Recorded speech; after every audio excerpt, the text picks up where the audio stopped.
ငြိမ်းချမ်းဖို့ဟေ့ဆိုတာစစ်တပ်ကတိုင်းသူပြည်သားများရဲ့အသက်အိုးအိမ်စီးစိမ်ကိုကာကွယ်စောင့်ရှောက်ခြင်းပဲလုပ်ရမယ်မဲခိုးခြင်းမခိုးခြင်းတွေကသူတို့ကိစ္စမဟုတ်ဘူးဒါလည်းသူတို့ထိန်းညမဲ့ကိစ္စလည်းမဟုတ်ဘူးနော်ပြည်သူပိုင်တဲ့ချုပ်ချအာဏာဟာပြည်သူလက်ထက်မှာပဲရှိတယ်ပြည်သူကမကြိုက်ဘူးဟေ့ဆိုရင်ဘာစစ်ဘယ်ကောင်မှလာပြီးတော့ထိပ်ပိုင်ဝင်တိတ်ပိုင်ဝင်နေဘာမှမရှိဘူးအဲ့တော့အဲ့ဒီဥစ္စာကိုရှင်းနေတဲ့ကိစ္စကိုနော်မိစ္ဆာကောင်မရောက်နိုင်ကတည်တဲ့အတိုင်းပဲနော်တနည်းပြေလို့ရှိရင်ရွေးကောက်ပွဲလုပ်ပေးမှာပါပြီးရင်အာဏာကို6လတက်တန်းတိုးတယ်ဟေ့ဆိုပြီးတော့နောက်ဆုံးဒါအစိုးရတက်5နှစ်ကုန်သွားတာပဲအဲ့တော့အာဏာရှင်တွေဟေ့ဆိုတာသိတဲ့အတိုင်းပဲဘယ်တော့မှဒီမိုကရေစီပုံစံတို့မသွားခြင်းအခုသူတို့ကိုယ်တိုင်ရေးထားတဲ့2008ခြေဥနော်ဒါကြီးကိုသူတို့ကိုယ်တိုင်ဖျက်ဆီးခဲ့တာပဲအာဏာသိမ်းပိုင်ဝင်ရှိမှမရှိတာဒီထဲမှာရေးထားတဲ့အတိုင်းဟေ့ဆိုရင်ဘာလို့လဲဆိုသမရကိုယ်တိုင်ကလက်မှတ်ထိုးပြီးလွှဲပြောင်းပေးမှအဲ့တော့ဦးဝင်းမြင့်ကိုတော့ပြောတဲ့အခါဦးဝင်းမြင့်ကတက်ကျင်တဲ့လက်မှတ်မထိုးပေးဘူးလို့ပြောထားတာပဲအာဏာသိမ်းပိုင်ဝင်ရှိကိုမရှိတာမင်္ဂလာညချမ်းပါရှင်ဗျာတပည့်တော်အားတရားမေးလျှောက်ခွင့်ပြုပါဗျာတပည့်တော်မေးလျှောက်ခြင်းနဲ့မိကုံကတော့ငြိမ်းချမ်းရေးလုပ်ငန်းစဉ်အကြောင်းကိုသိလိုပါတယ်ဗျာဗုဒ္ဓဂုံရီယဟန်တော်တစ်ပါးကငြိမ်းချမ်းရေးကောင်းစဉ်တက်ပြီး TikTok မှာ live လွှင့်နေပါတယ်ဗျာစစ်တပ်ဟာအာဏာသိမ်းတာမဟုတ်အာဏာထိန်းထားတာပါလို့လည်းခေါ်ကြားနေပါတယ်ဗျာတပည့်တော်အထင်ကတော့စစ်အာဏာရှင်ဟာနိုင်ငံတော်အာဏာကိုမတရားရယူတာဖြစ်လို့ဖြစ်ပါတယ်ဗျာဒီလိုနိုင်ငံအာဏာကိုမတရားသိမ်းထားသူရဲ့လက်အောက်မှာငြိမ်းချမ်းရေးစကားဝိုင်းဆိုပြီးပြောဆိုတာတစ္ဆာတရားဖြစ်ပါသလားဗျာတပည့်တော်အမြင်ကတော့စစ်တပ်အာဏာသိမ်းစစ်တပ်အောက်မှာငြိမ်းချမ်းမှုဆိုတာဟာတမျှကိုစက်ကြေးပေးနေပြီးနေကြမယ်လို့ပြောတာနဲ့တူနေပါတယ်လို့ယူဆမိပါတယ်ဗျာအရှင်ဘုရားရဲ့အမြင်ကိုလည်းဟောကြားပေးတော်မူပါရှင်ဗျာဟုတ်ကဲ့ပါမိကုံမေးရှောင်ပြတဲ့အတွက်ကြောင့်ကျေးဇူးအများကြီးတင်ပါတယ်ဦးဇင်းတို့ဒီဗုဒ္ဓဂုံကြီးအားလုံးမြင်တတ်မှာပါနော်ဒီကတော့နယ်လေရင်ထဲနိုင်ဆုံးတော့ပုဂ္ဂိုလ်နော်မဘာဒဘုံကြီးတစ်ပါးပါပဲဒါမိုးပြဥညာဏနဲ့တွေ့တော့မှလည်းပဲသူကစစ်တပ်ကိုအာဏာထိန်းထားတာပါသိမ်းတာမဟုတ်ဘူးဆိုပြီးတော့မင်းအောင်နိုင်အလိုကြပေါ်မှတာလည်းအားလုံးမြင်ကြမှာပါနော်ဒီဘုန်းကြီးကကလင်ကကြစ်ပါသူကအင်တာဗျူးတွေအစောဆုံး2009 2010လောက်မှာဦးသိန်းစီကိုပထမဦးဆုံးအင်တာဗျူးလုပ်ပါတယ်ဒီပုဂ္ဂိုလ်ဟာအဲ့ဒီတော့ကသူဒီအင်တာနက်တွေပေါ်မှာနော်တင်ပါမယ်လို့ပြောပါတယ်အဲ့ဒီသူလာဗျူးတဲ့ကာလတုန်းက Facebook က like လွှင့်လို့မရသေးပါဘူးနော်သူဗီဒီယိုတူတပည့်တွေလည်းပါတယ်ရိုက်ထားတယ်အဲ့တော့သူမေးတာသူကဒေါအောင်ဆန်းစုကြည်ကိုထိုးနှက်တဲ့မေခွန်းတွေစစ်တပ်ကို lobby လုပ်တဲ့မေခွန်းတွေစစ်တပ်ရဲ့ကျေးဇူးရှိတာတွေ NLD ကိုထိုးချတဲ့မေခွန်းတွေဦးစင်းကိုမေးတာပါမှန်မှာတော့သူလိုချင်တဲ့မေခွန်းတွေနဲ့တက်ကွင်းတွေကိုရောက်အောင်လုပ်ပြီးတော့သူ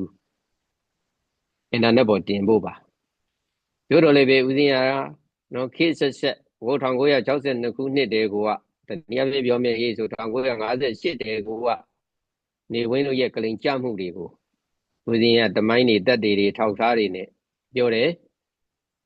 အောင်ဆန်းစုကြည်တို့ရဲ့ NLD ပါတီဟာဓမ္မမှန်တရားအတွက်အမတ်တွေဟာနော်ထောင်နေကြခဲ့ကြဘဝတွေအပြတ်ခံရမိတကွဲသားတကွဲဘဝတွေပြက်ပြီးတော့ဓမ္မမှန်တရားအတွက်ရွေ့ချွန်ရက်တည်ခဲ့တာတွေနော်တောင်ဆန်းစုကြည်တို့ရဲ့နိုင်ငံပေါ်မှာထားတဲ့မိခင်စိတ်ထားတွေကိုထောက်လျှောက်ဦးစင်းပြောတော့အဲ့ဒီဗုဒ္ဓဂုံကြီးဆိုတဲ့ငနွားဟာအင်တာနက်ပေါ်မတင်ရဲပါဘူးသူဂရိပြတ်တာပါဦးစင်းဘာလို့သူ့ကိုအချိန်ကုန်ခံပြီးတော့ပြုပေးမှာလဲသူဒီတရင်ပေါ်မှာတင်မယ်ဟေ့ဆိုလို့ဦးစင်းပြုပေးတာနော်ဒီဥစ္စာကိုကြားတယ်ဟေ့ဆိုရင်ဒါဗုဒ္ဓဂုံကြီးနဲ့ဦးစင်းတွေကထဲမေးစရာတစ်ခုရှိပါတယ်အဲ့ဒီကဦးစင်းတိပါတယ်ဒီကောင်ဟာစစ်အာဏာရှင်ကနောက်ကနေပတ်စံလိုတော့ထုတ်ပေးပြီးတော့ lobby လောက်ခိုင်းနေတာပဲဟေ့ဆိုတာသိပါတယ်ဒီအတိုင်းရေးဆိုရင်ဒီဥစ္စာတွေကဦးစင်းဖြေကြားထားတာတွေဖြစ်တယ်ဒူတာရိုးသားတဲ့ဖြောင်းမှတ်တွေဟေ့ဆိုရင်အင်တာနက်ပေါ်တင်ကိုတင်ရမယ့်ကိစ္စဖြစ်ပါတယ်မတင်ခဲ့ပါဘူးဒါအလုံးသိရအောင်လို့ဦးစင်းတို့ချပြတာပါသူအင်တာဗျူးတွေအားလုံးတင်တယ်ဦးစင်းရဲ့အင်တာဗျူးတစ်ခုကလွှဲရင်ကျန်တာတွေတင်နေတာတွေ့ပါတယ်ဒါကသူမျိုးရိုးသားမှုပါပဲနော်အဲ့တော့ဒီလူရဲ့ပြပြအာနာထိန်တယ်လို့ထွက်လာတာမစမ်းပါဘူးဘာလို့လဲဆိုငကိုတဲ့ကစစ်တပ်ကမွေးထားတဲ့ဘုံကြီးဖြစ်လို့ပါသူမှာသားတွေသမီးတွေရှိပါတယ်နော်မိန်းမလည်းရှိပြီးသားပါ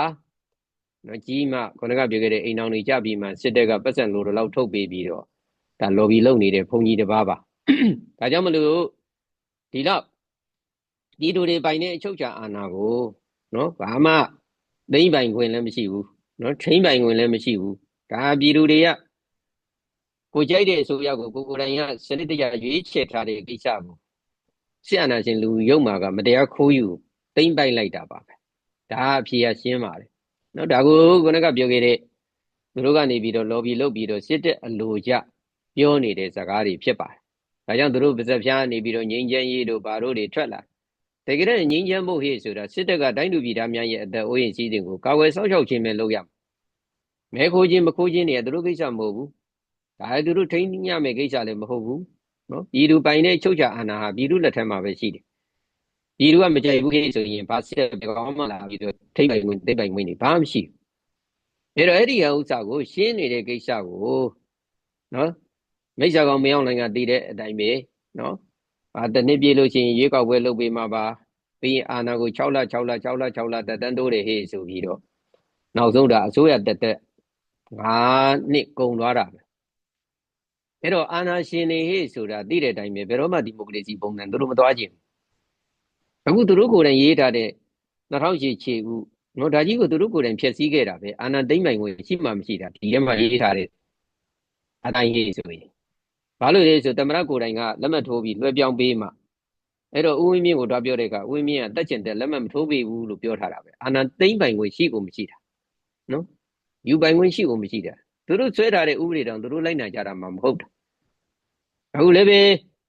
နော်သူတို့ဘောင်းမီချွတ်စစ်တပ်ကနေပြီးတော့လှုပ်ထားတဲ့ဒီကျန်းဖို့ပါတီပဲအခုပဲသူတို့ကိုယ်တိုင်ကလှုပ်ထားတဲ့ကိစ္စမှာမင်းအောင်နိုင်ရခနဲ့ပြတဲ့ကာကွယ်ရေးဦးစီးချုပ်ရာထူးလည်းမစွန့်ကျင်ဘူးတမရလည်းပဲလှုပ်ချင်နေတယ်နော်အဲ့လိုတွက်ကြည့်ပေါ့ဘလို့ဒီဗျံပရာကြာနေပဲနော်အဲ့ဒီအကူခနဲ့ပြတဲ့ပါဇက်ဖျားနေပြီးတော့ငြိမ်းချမ်းရေးဟေ့ဆိုပြီးတော့အော်ရာဟာခွေးစကားထွက်တယ်ခွေးစကားပဲဖြစ်တာပါနော်ဒါရီအင်မတန်မှရုပ်မှရက်ဆက်ကောက်ကျစ်လွန်တဲ့ပုံကိုယ်တွေပါဒါကိုပြည်သူလူထုတွေကသိဖို့အရေးကြီးပါတယ်ဒီကောင်တွေရဲ့လက်ထက်မှာရှိနေတယ်မြဦးဇင်းတို့ရဲ့တိုင်းပြည်ကလည်းပဲနော်ပညာရေးကျန်းမာရေးစီးပွားရေးပါရရေးလူမှုရေးဘာရေးရမှန်တယ်မြအကုန်လုံးအလုံးစုံပျက်စီးနေမှာပဲဖြစ်ပါတယ်လူတွေကလည်းခုနကပြောခဲ့တဲ့အတိုင်းနော်တလိရှန်တဲ့အောက်တိုင်းကြတဲ့ဘဝတွေနဲ့ရှင်တန်နေကြရမှာပဲဖြစ်ပါတယ်ဒါကြောင့်အလုံးဟာမိမိတို့တကယ်စစ်မှန်တဲ့ငြိမ်းချမ်းရေးရဖို့ဟေ့ဆိုတာနော်နိုင်ငံကိုဖျက်ဆီးနေတဲ့ခေတ်ဆက်ဖျက်ဆီးနေတဲ့ဒီလိုစစ်အာဏာရှင်စစ်မိတ်ဆာလူယုံမာတွေတိုင်းဖြတ်ပြီးဖြတ်ပုံကိုယ်တွေမရှိတော့မှတိုင်းပြည်ကငြိမ်းချမ်းလာမှာဖြစ်ပါတယ်သူတို့ရဲ့အောက်မှာတော့ဘာငြိမ်းချမ်းရေးမှမရနိုင်ပါဘူးလို့ဖြေချပေးလိုက်ပါတယ်ကျေးဇူးတင်ပါတယ်